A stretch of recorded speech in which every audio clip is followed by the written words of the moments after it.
ततो निष्ठा रुचिस्तथा तथा शक्तिस्तथा भाव तथा प्रेम বিভিন্ন স্তর। আবার প্রেমের অনেক স্তর রয়েছে। প্রেমের উপরে আমরা শুধু প্রেম পর্যন্ত জানি, তো প্রেমের উপরে অনেকগুলো স্তর রয়েছে। সবচাইতে যেটা উচ্চ স্তর, সবচাইতে যেটা আর কারোর পক্ষে সম্ভব না, সেই স্তরের নাম হচ্ছে মাদনাক্ষ ভাব। তো এই মাদনাক্ষ ভাব হচ্ছে শ্রীমতী রাধারানী হচ্ছে এই মাদনাক্ষ প্রেমের একমাত্র পরম আশ্রয়। কৃষ্ণ হচ্ছেন প্রেমের বিষয়, কিন্তু আশ্রয় হচ্ছেন শ্রীমতী রাধারানী। এবং এটা এমনকি কৃষ্ণের মধ্যেও নেই। কৃষ্ণ পরমেশ্বর ভগবান, ঠিক আছে, কিন্তু রাধারানীর মধ্যে যেটা আছে সেটা কৃষ্ণের মধ্যে নেই, সেটা হচ্ছে মাদনাক্ষ ভাব। এই মাদনাক্ষ ভাব যেহেতু নেই কৃষ্ণের মধ্যে, সেই জন্য রাধারানীর ভাবটা ঠিক মতো বুঝতে পারবে না। সেই জন্য মহাপ্রভু রূপে যখন আবির্ভূত হলেন রাধারানীর ভাব এবং অঙ্গকান্তি নিয়ে, তখন কৃষ্ণ যখন মহাপ্রভু রূপে আবির্ভূত হলেন তখন মাদনাক্ষ ভাবকে উনি আশ্রয় করলেন। তখন উনি রাধারানীর যে মহিমা উনি বুঝতে পেরেছেন। যদি মহাপ্রভু রূপে আবির্ভূত না হতেন তাহলে মাদনাক্ষ ভাব গ্রহণ করতে পারতেন।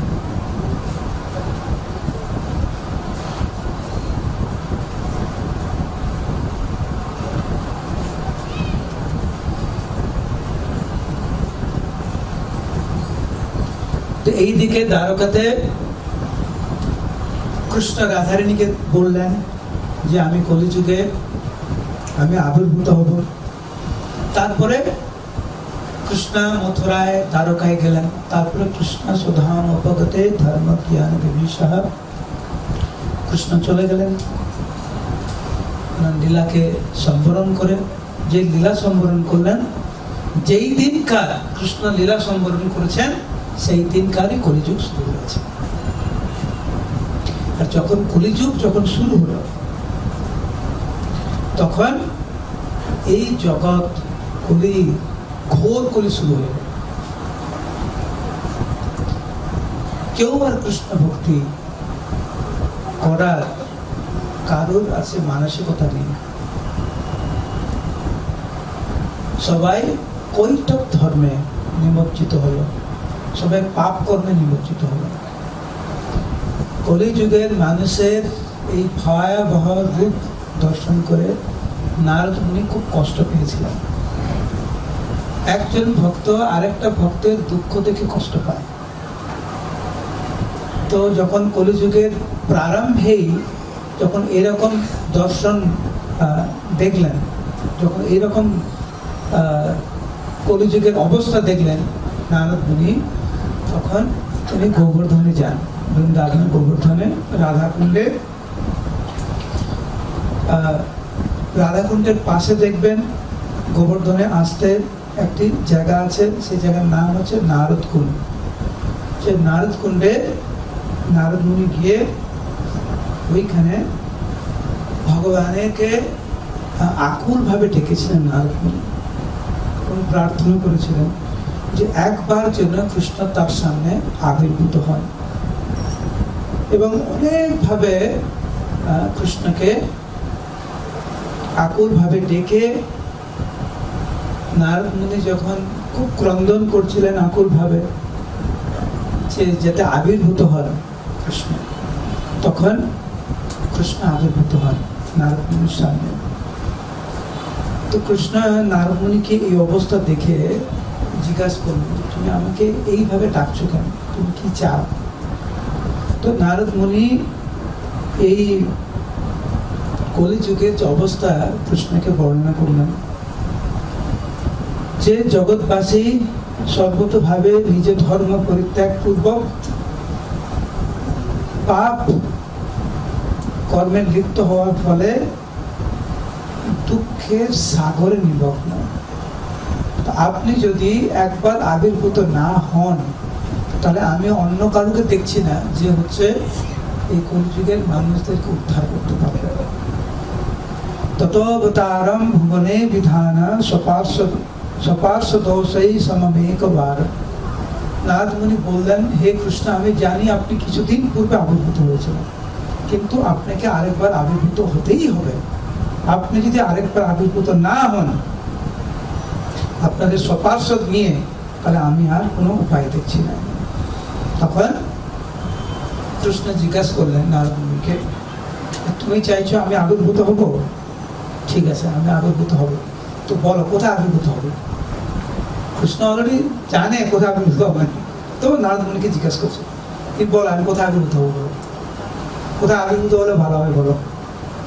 তখন নারদ মুনি, আমি ওই বিবরণে যাচ্ছি না, নারদ মুনি তখন বললেন যে এই পৃথিবীতে সবচাইতে সর্বশ্রেষ্ঠ স্থান যদি কোনো স্থান থাকে সেটা হচ্ছে মায়াপুর নবদ্বীপ। তো আপনি মায়াপুরে আবির্ভূত হন। তো কৃষ্ণ তৎক্ষণাৎ বললেন, হ্যাঁ আমি মায়াপুরে আমি আবির্ভূত হব। তারপরে আমরা জানি এই কাহিনীর পরে যখন অদ্বৈত গোসাই আবির্ভূত হলেন, অদ্বৈত গোসাই এই কলিযুগের অবস্থা দর্শন করে ভগবানকে উনি অনেক প্রার্থনা করেছিলেন। কিন্তু নারদ মুনি, তার ক্রমটা আমরা যদি দেখি, প্রথমে নারদ মুনি ভগবানের কাছে প্রার্থনা করলেন, তারপর অদ্বৈত গোসাই ভগবানের কাছে প্রার্থনা করলেন। অদ্বৈত গোসাইয়ের ভাব এরকম যে আমি ভগবানকে এমন খুশি করব যে ভগবান আমাকে বলবে তুমি কি চাও বলো, তুমি যা চাও আমি দেবো। তখন আমি বলবো যে হে কৃষ্ণ তুমি আবির্ভূত হও। তো নারদ মুনি উনি তো অনেক শাস্ত্র জানেন, অদ্বৈত গোসাই তো শাস্ত্র ঘাটছে কি করা যায়, কি করা যায়, কৃষ্ণকে কি করে খুশি করা যায়। তখন এই গৌতমীয় তন্ত্রে একটি শ্লোক পেয়েছিলেন অদ্বৈত গোসাই। শ্লোকটি এরকম, তুলসী দল মাত্রেণ জলস্য চলুকেন বা বিকৃণীতে স্বমাত্মানম ভক্তব্য ভক্তবৎসল। যে কেউ যদি ভগবান কৃষ্ণকে তুলসী পাতা এবং একটু জল দিয়ে, সেখানে কিন্তু গঙ্গা জলের কথা বলা হয়নি, সাধারণ জল এবং তুলসী পাতা দিয়ে কেউ যদি ভগবানকে ভক্তি ভরে পূজা অর্চনা করেন, ভগবান এত খুশি হন। ধরুন কেউ যদি আপনাকে কিছু দেয়, আপনি কি বলবেন? আপনি ধন্যবাদ দেবেন, আপনি ওর জন্য কিছু করার চেষ্টা করবেন। তো এখানে এই গৌতমী তন্ত্রে বর্ণনা করা হয়েছে যে কেউ যদি তুলসী পাতা এবং জল দিয়ে কেউ যদি ভগবানকে আরাধনা করে, ভগবান তার পাশে দেখে যে একে আমি কি দেবো, এ আমাকে এত বড় জিনিস দিল, তুলসী পাতা জল দিয়ে আমাকে পূজা করলো, একে আমি কি দেবো। সব দেখে খুঁজে দেখে কিছুই খুঁজে পাচ্ছে না, যে সেরকম দেওয়ার মতো কিছু নেই। তখন শব্দটি দেখেন, বিক্রিণীতে, ভগবান কৃষ্ণ নিজেকে বিক্রয় করে দেন সে ভক্তের কাছে। তো আমরা কিন্তু আমাদের তো এরকম হয় না, আমরা তো প্রত্যেকদিন তুলসী পাতা ভগবানকে অর্পণ করি তো করি, কিন্তু কেন আমাদের হয় না?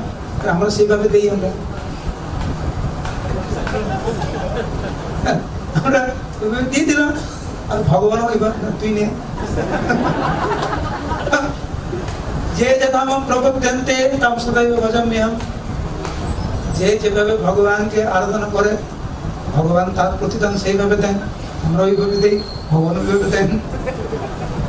অদ্বৈত গোসাই যেইভাবে ভগবানকে গঙ্গা জল আর তুলসী দেবী নিয়ে আরাধনা করেছিলেন, ভগবান অদ্বৈত গোসাইয়ের কাছে বিকৃত হয়ে যাবে।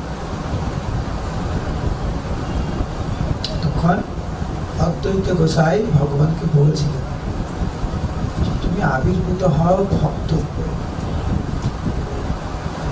ভক্ত এই গীতায় আছে সর্বধর্ম পরিত্যাগ, সব কিছু পরিত্যাগ করে। অদ্বৈত গোসাই বললেন এটা বলা খুব সহজ, আপনি তো দাপর যুগে বলে চলে গেলেন সবকিছু পরিত্যাগ করে আমার চরণে আত্মসমর্পণ। এটা কিভাবে করতে হয়, বাস্তব কিভাবে করতে হয় প্রথম করে দেখা। আর কৃষ্ণ তো অদ্বৈত গোসাইয়ের কাছে বিকৃত হয়ে গেল, অদ্বৈত গোসাইয়ের কাছে বিকৃত হয়ে কৃষ্ণ বললেন ঠিক আমি ভক্ত রূপেই আবির্ভূত হব। তো এতক্ষণ ছিল মহাপ্রভুর এই আবির্ভাব লীলার একটা ভূমিকা। তা আমাদের ইচ্ছা জানি না কতটা সম্ভব হবে, আমরা ক্রম অনুযায়ী মহাপ্রভুর লীলা শুনব এখন থেকে। কিছু কিছু লীলা আমি বাদ দেবো, কিন্তু যতটুকু ক্রম রাখা যায় সেই ক্রম অনুসারে আমরা লীলা শ্রবণ করব। আর এই 3 দিনে আমরা যতটুকু শুনতে পারবো ততটুকু শুনবো। আবার যদি ভগবানের ইচ্ছা থাকে আর আমার যদি সৌভাগ্য থাকে এখানে এসে আবার এরকম একসঙ্গে মিলিত হয়, যেইখানে আমি রেখেছিলাম এবারে পরের বারে সেখান থেকে শুরু করব। আমি দেখেছি এরকম যদি আমরা 8-10 বছর আমরা করি তাহলে মোটামুটি আমাদের একটা আইডিয়া হবে যে মহাপ্রভুর লীলা কিরকম। আমরা কিন্তু এখন মহাপ্রভু লীলা শুরু করিনি কিন্তু, ঠিক আছে? তো এরকম যদি আমরা বছরে 1-2 বার বসে এরকম 3 দিন করে, আর যদি 8-10 বছর আমরা শুনি দিনে 5-6 ঘন্টা করে, তাহলে মোটামুটি আমাদের একটা আইডিয়া হবে যে মহাপ্রভু লীলা এরকম ছিল তাহলে। আর আমরা যতটুকু জানি, আর কত অগণিত শাস্ত্র রয়েছে, আচার্যরা রয়েছে, মহাপ্রভুর অনন্ত লীলা, তো যতটুকু আমরা জানি ততটুকু আমরা শেয়ার করি। আর আমি তো বলছি যে আমরা কিন্তু ক্রম অনুযায়ী বলছি, কিন্তু পুরোটা আমরা করছি না, কারণ সম্ভব না, তাহলে শেষ হবে না। সেই জন্য যেগুলো গুরুত্বপূর্ণ কিছু কিছু লীলা আমরা করছি। আর কিছু কিছু লীলা আপনারা শ্রবণ করেছেন, কিছু কিছু লীলা আপনারা কখনো শুনেননি।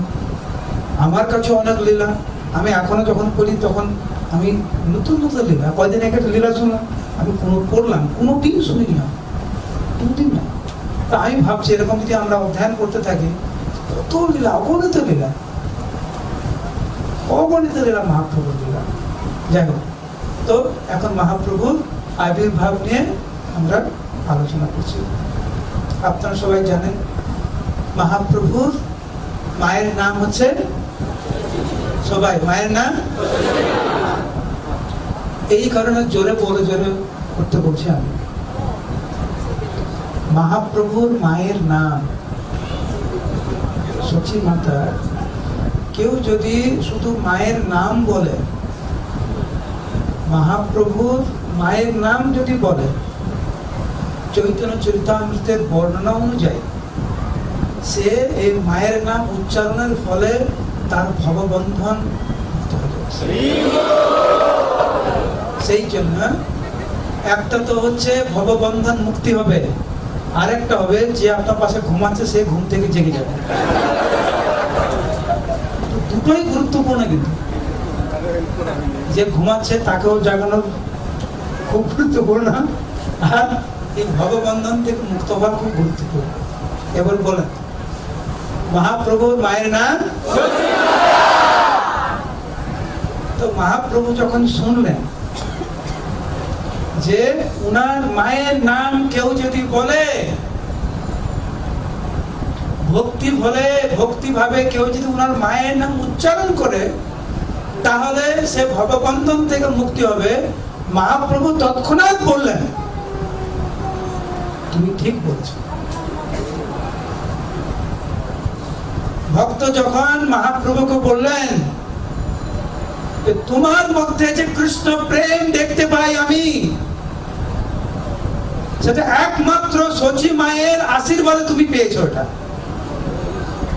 মহাপ্রভু বললেন তুমি ঠিক বলেছো, যে আমার মধ্যে তো কৃষ্ণ প্রেম নেই, কিন্তু যতটুকুই তুমি দেখতে পাও সবই মায়ের আশীর্বাদ। সেই জন্য সচি মা আমাদের কাছে আমাদের ভক্তি জীবনে এক গুরুত্বপূর্ণ ভূমিকা পালন করে। সচি মা হচ্ছে ধৈর্যের মূর্তি প্রকাশ। সচি মাকে তুলনা করা হয় ভূমি দেবীর সঙ্গে। আপনি এখানে বসে আছেন প্রভু, বসে আছেন তাই, আপনার পিছনে যে আছে সে যদি উঠে আপনাকে লাত মেরে চলে আসে আমার কাছে, আপনার কেমন মনে হবে? খারাপ লাগবে না? আপনি তখন ওর দিকে তাকাবেন, তাকে ভাববেন, হয়তো কিছু বলবেন না, কারণ আমি যদি সামনে দাঁড়িয়ে আছি, মনে মনে ভাববেন বেটা তোর বুদ্ধিতে কিছু নেই নাকি। তাই কিন্তু আমরা প্রত্যেক দিন কিন্তু এই মাটির উপরে আমরা হাঁটি, লাথি মারি। ভূমিদেব কিছু বলে আমাদেরকে? কিছু বলে। ধৈর্য কাকে বলে? এই ভূমি দেবীর থেকে আমরা শিখি। ঠিক সেরকম একজন ভক্ত হলে তাকে যে কত কষ্ট সহ্য করতে হয়, ভক্ত হতে গেলে আমাদের যে কতটা ধৈর্যশীল হতে হয়, সেটা যদি একজনকে দেখে শিখতে হয়, সেটা হচ্ছে সচি মাতা। সচি মাতা হচ্ছে ধৈর্যের জ্বলন্ত দৃষ্টান্ত। সচি মাতা কতটা প্রতিকূলতার মধ্যে দিয়ে গিয়েছে আমরা সেটা কল্পনাও করতে পারি না। কিন্তু আমাদেরও যখন কোনো দুঃখের মধ্যে দিয়ে যাই, তখন আমরা কি ভাবি যে আমার মতো দুঃখ আর কেউ কারণ নেই, ভাবি তো এরকম। সচি মা, আমরা যদিও সচি মায়ের সময় লাগবে আমাদের, এই যে 8-10 বছর আমরা কিন্তু মহাপ্রভু লীলা শুনবো, সচি মায়ের বিভিন্ন লীলাও শুনবো আমরা। সচি মা কিরকম দৃষ্টান্ত রেখে গেছেন আমাদের সামনে। সচি মা মহাপ্রভুর জননী, আর পিতার নাম জগন্নাথ মিশ্র। সচি মায়ের এবং জগন্নাথ মিশ্রের প্রথম এক কন্যা আবির্ভূত হয়। তো স্বাভাবিক, যখন কোন সন্তান, পুত্র হোক আর কন্যাই হোক, তো জন্মের সময় বাবা মায়ের যে আনন্দ, তাদের নিয়ে যে কত স্বপ্ন দেখা শুরু হয়ে যায়। কিন্তু সচি মায়ের ক্ষেত্রে কি হলো, যে কন্যা জন্ম হওয়ার সঙ্গে সঙ্গে তার মৃত্যু হলো। সচি মায়ের যখন দ্বিতীয় কন্যা আবির্ভূত হলো, জন্মের সঙ্গে সঙ্গে তার মৃত্যু হলো। তৃতীয় কন্যা আবির্ভূত হলো, জন্মের সঙ্গে সঙ্গে তার মৃত্যু হলো। এইভাবে চতুর্থ, পঞ্চম, ষষ্ঠ, সপ্তম এবং অষ্টম, 8-10 বছর সচি মায়ের দুঃখের সীমা ছিল। নবম সন্তান রূপে আবির্ভূত হয় কে? বিশ্বরূপের আবির্ভূত হওয়ার আগে, যখন এই 8টি কন্যা যখন মৃত্যু হলো, তখন জগন্নাথ মিশ্র ভাবছে যে কেন এরকম হচ্ছে, কেন আমার সমস্ত কন্যা আবির্ভাবের পরে সবাই মৃত্যুবরণ করছে। তাহলে কি আমার মা বাবাকে আমি ঠিকমতো সেবা করিনি, সেই জন্য হয়তো হতে পারে।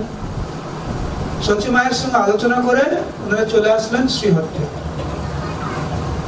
শ্রীহট্টে এসে ওইখানে ওনার পিতা মাতাকে দুইজনে সেবা করেন, সচি মাতা এবং জগন্নাথ মিশ্র। ওখানে কিছুদিন থাকার পরে কৃষ্ণ, শোভা দেবী যিনি হচ্ছেন জগন্নাথ মিশ্রের মাতা, ওনার স্বপ্নে এসে বললেন যে দেখো, তুমি এক্ষুনি তোমার ছেলে আর তোমার বৌমাকে এক্ষুনি নবদ্বীপে পাঠিয়ে দাও। স্বপ্নে বলছেন কৃষ্ণ। তো শোভা দেবী বলছে কেন পাঠাবো, ওরা এতদিন পরে আমার কাছে এসছে, কেন পাঠাবো? এটা ভক্তরে পারে কৃষ্ণের সঙ্গে তর্ক করতে, আমরা পারি না, ভক্তরে পারে। কৃষ্ণ বলছে কারণ আমি তোমার নাতি, বলে তো তো নাতি রূপে জন্মগ্রহণ করবে, সেজন্য তুমি পাঠা। তো শোভা দেবী এটা শুনে এত খুশি হয়েছে যে ভগবান স্বয়ং আমার নাতি রূপে তুমি আবির্ভূত হবে। তুমি বলছে হ্যাঁ, তুমি এক্ষুনি পাঠা। সকালে ঘুম থেকে উঠেই শোভা দেবী যখন মিশ্রকে বলছে তুই মায়াপুরে যা, তোকে এখানে থাকতে লাগবে না এখানে। তো জগন্নাথ মিশ্র অবাক হয়ে গেছে, এত বছর পরে এসেছে আর মা বলছে তুই চলে যা। বলছে হ্যাঁ, কেন কিছু বলছো না, তুই চলে যা। আর শচী দেবীকে বলছে যে বৌমা, তোমার যে ছেলে আবির্ভূত হবে তুমি আমাকে একটা কথা দাও, সে যখন আবির্ভূত হবে, সে যখন একটু বড় হবে, তুমি তাকে শ্রীহট্টে পাঠাবে, আমি তাকে একটু দেখতে চাই। তার মানে কৃষ্ণকে সে দেখতে চায়। তো জগন্নাথ মিশ্র মায়ের বাবার কথা শুনে তৎক্ষণাৎ সে চলে যায় মায়াপুর নবদ্বীপ ধামে। এবং সেখানে যখন যায়, এই বিশ্বরূপ আবির্ভূত হলো, তারপরে পুরো সবকিছু পাল্টে যায়। কিরকম? জগন্নাথ মিশ্র শচী দেবীকে বলছে